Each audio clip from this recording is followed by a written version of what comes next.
Hello and welcome to Intuitive Eating 101. This is part 2 of a 3-part series where we dive deep into the 10 intuitive eating principles and how you can apply them to your everyday life in simple and easy ways. In part 1, we talked about ditching diets, honoring hunger and fullness, and making peace with food. So if you haven't watched video number 1, I highly suggest watching it before this video, just so you can get the full picture of what intuitive eating really looks like. Now, on the menu for today is principles 4 through 7, which include challenging the food police, discovering the satisfaction factor, feeling your fullness, and coping with emotions with kindness. All the timestamps will be in the description box below for your viewing pleasure. And last housekeeping for today, if you're interested in getting the full picture of intuitive eating, it's gonna be really hard to do that in a YouTube video. So make sure to check out the Intuitive Eating book, which I will link below. And that is all for housekeeping for today. Let's jump into principles 4 through 7. Principle number 4 is challenge the food police.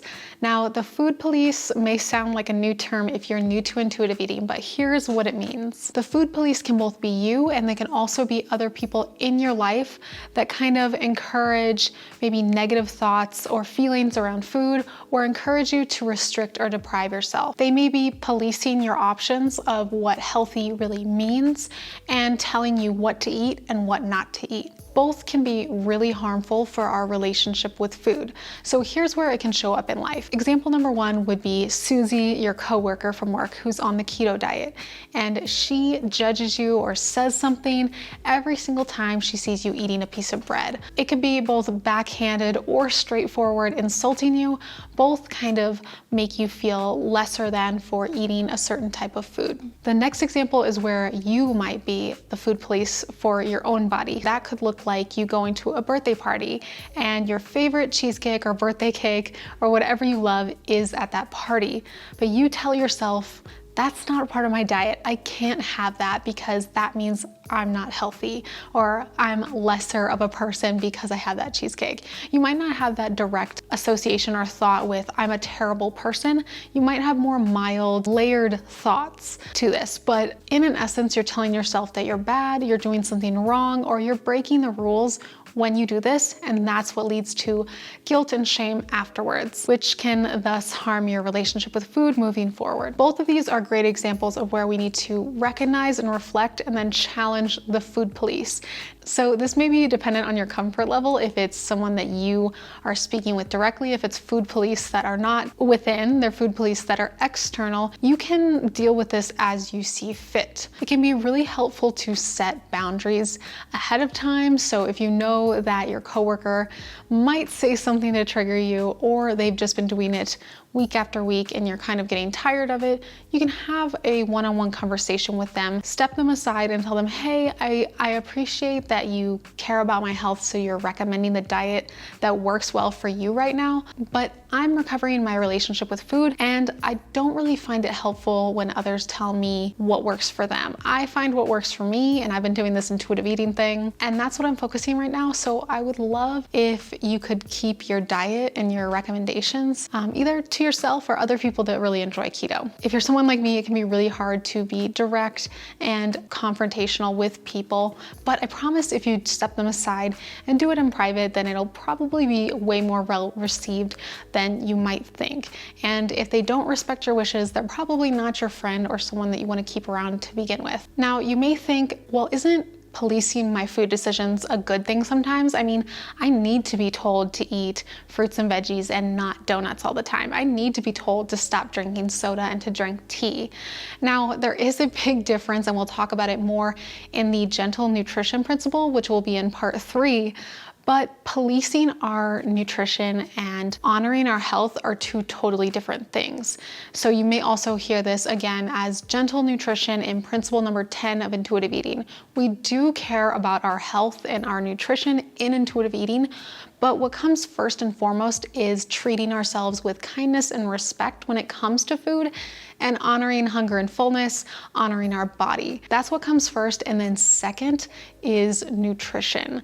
So I know that may seem backwards to some of you, and it may feel uncomfortable to do that work first, But I promise you, long term, if you want to stick to these goals, you are going to have more success if you are kinder to your body and focus on the inner work first and then move on to nutrition science and the stuff that you know, like nutrition for sports or nutrition for fitness.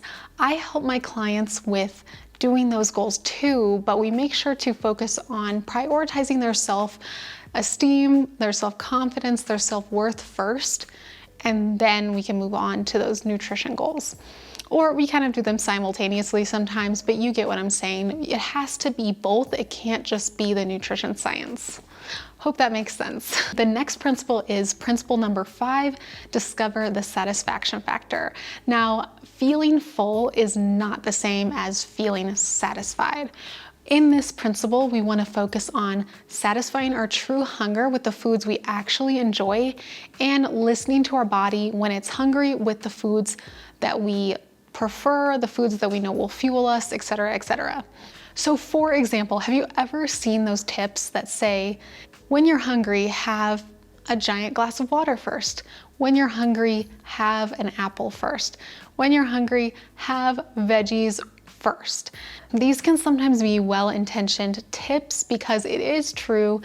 If you're thirsty, then you might want to drink some water. And if you want some balance in your diet, you might want to have fruits and veggies. But when it's framed in a way that is kind of trying to push away hunger like it's a bad thing, that's when I warn my clients and my audience like you that this can be problematic. First of all, you may actually do yourself a disservice and eat all the types of foods only to end up eating the food that you wanted to begin with. So that can lead to overeating when it's not necessary.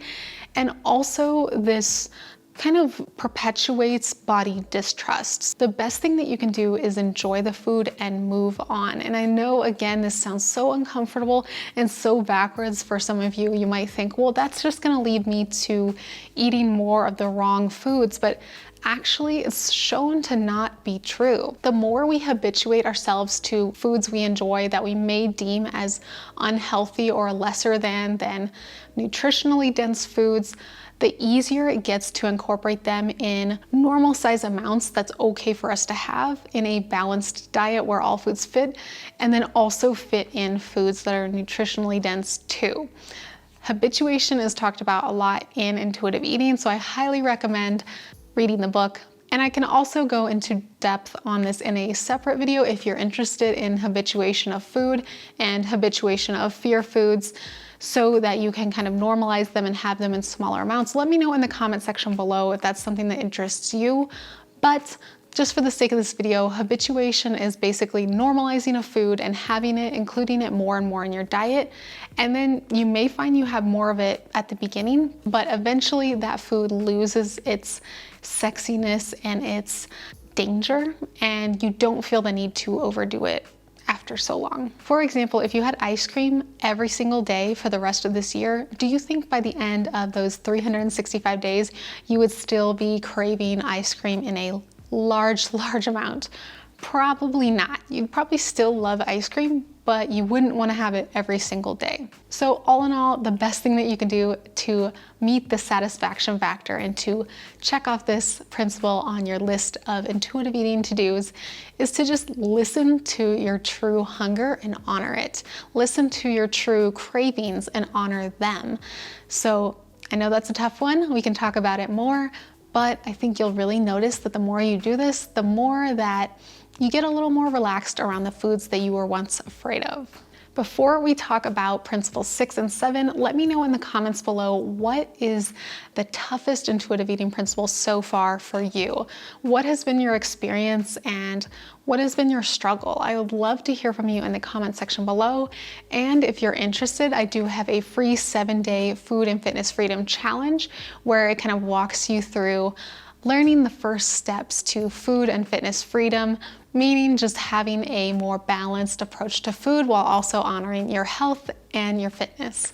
So I'd love to have you join and check that out in the description box. And let's get back to principles 6 and 7. Principle number 6 is honor your fullness. So we mentioned in one of the earlier principles to honor your hunger, but honoring your fullness is also equally as important. A lot of times, those of us who want to be more intuitive eaters, we don't necessarily have a full-blown diet, or maybe we don't even think that we restrict, but when we're not fueling our body with enough food, then we're not feeling full. And when we're not feeling full, that restrict binge cycle can happen.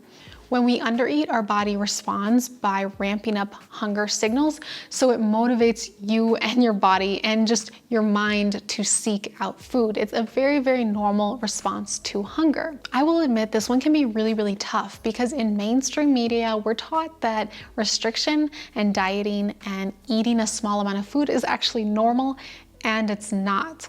You've probably all heard that when you don't eat enough food, your body's metabolism actually slows itself down to compensate, and essentially that's a protection mechanism so you're not gonna starve.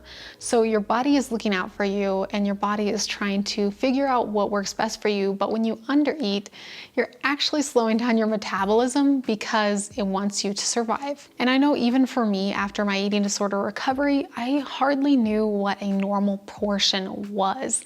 I was still in the day and age of magazines and those like health magazines that tell you this is exactly what you should eat for bikini abs and stuff like that. So I would think that that is the normal portion that I should be eating, and I kind of had it stuck in my brain that that was all I could have.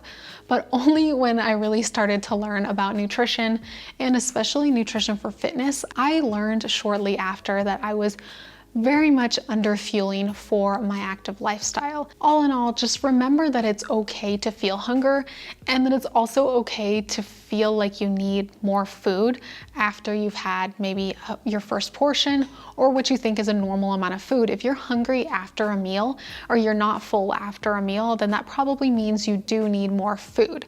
And this can fluctuate depending on what you do that day. Maybe you went on a hike that day and your body needs more. I know that a lot of clients of mine mention that they feel out of control during their period. And this is actually because, especially at the beginning of your period and right before, your body is preparing for your menstrual cycle, which makes you burn more calories. So those cravings are all justified. And not to mention there's some hormone fluctuations and stuff like that. But it's still okay to honor your hunger, even if your body is telling you to eat more. Try pausing and asking yourself in your meal if you're still hungry, and if you are, just honor it. The next one is coping with emotions with kindness, and I really, really love this one. This one sounds really self-explanatory, but it can be easy to use food as punishment or reward, or to mask emotions instead of actually addressing them with food. And I hypothesize that the reason for this is probably because food we get pleasure out of and we have to have it in our lives every day. So it can be really easy to use that as something to cover up emotions when we really need to address the actual problem, the root of the problem that's happening in our lives.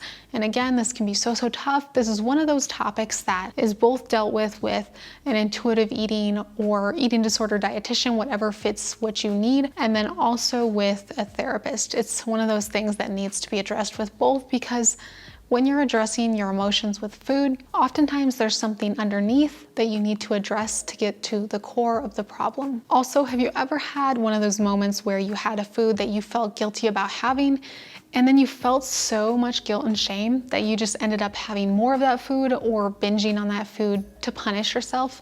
That, I think, is an example that fits within this principle to really get to the core of the issue. So maybe it's addressing the underlying emotion.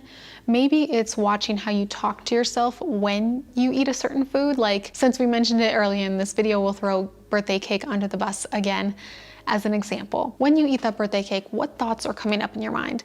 And how can you change them to either make them a little more neutral or positive? Sometimes I find that shifting from a negative to a positive can be really tough, but shifting from negative to neutral is a little easier, and it doesn't feel so much like you're pushing away your emotions. It's actually like, okay, I feel like a terrible person for eating this cake. I feel like I am not a healthy person because I'm having something that's unhealthy. And you can alter that to something more neutral, like I'm enjoying this cake and hey, I normally have a healthy diet and this is part of that healthy diet too. Just because I have cake doesn't mean I'm unhealthy and doesn't mean that I don't honor and care about my health and nutrition. So kind of talking yourself through it and telling yourself what you would tell a friend if they called themselves something bad because of eating birthday cake.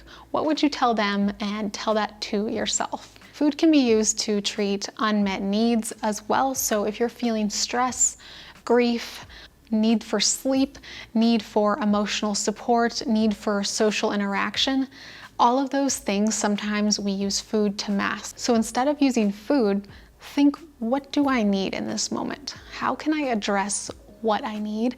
And how can I ask for help from someone who cares about me and who I care about? That can be the best way to really get some extra support from those that you love. And some of my favorite things to do when I need some emotional support is A, ask for help, B, journal, and also do things like painting my nails, petting my cats, talking to my friend on FaceTime or on Zoom or whatever. Anything that helps address that underlying emotion is what works for me, but write down a list of things that work for you and don't be shy to share them in the comment section below as well. To continue watching this series, make sure to check out the end card. I will leave part 3 in the end card, and I will also leave links to part 1 and 3 of this video in the description box below. Don't forget to comment and share some of your experiences with intuitive eating in the comment section, and also just say hi, say what you've been learning in this video. I would love to hear from you. Thanks so much for hanging out with me today, and I will see you in the next video. Bye guys.